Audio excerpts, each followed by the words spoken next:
Hello guys, welcome to my channel. Today we are going to see FitGirl installation guide. Works for every PC and every game. You just need to go to search menu and type Windows Security. Click on open it. On left side select virus and threat protection and select manage settings and turn off the real-time protection and then go back and select the protection history. And now as you can see threat quarantined, click on it and select yes.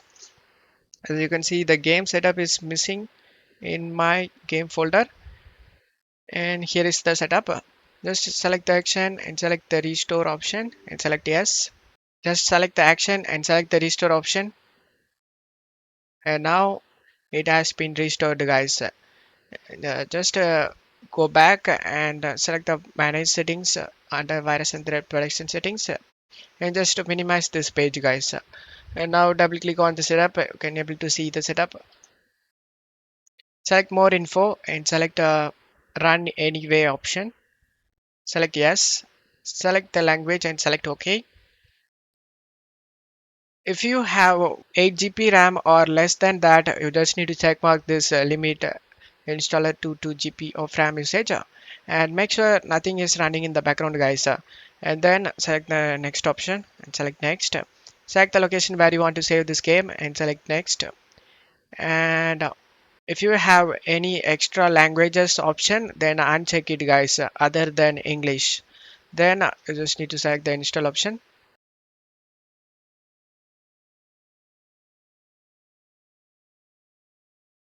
After the game installation done, uncheck these option guys. This open this site, redirect to this site. Just check uncheck these both option and then select finish option.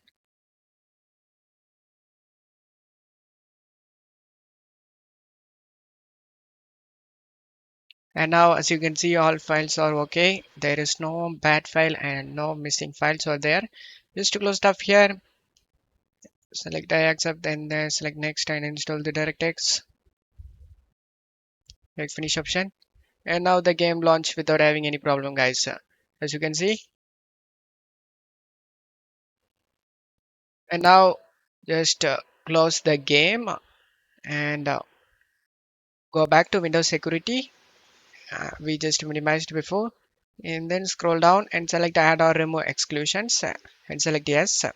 Select add an exclusion and select folder, and you just need to navigate to the game folder where you saved guys. I saved in C drive games folder. Here is the game. And after selecting the game folder, select folder option, and now the game has been added to this list. And then go back and turn on the real-time protection, and now you can play the game without any errors guys. And don't forget to leave a like guys. Thank you.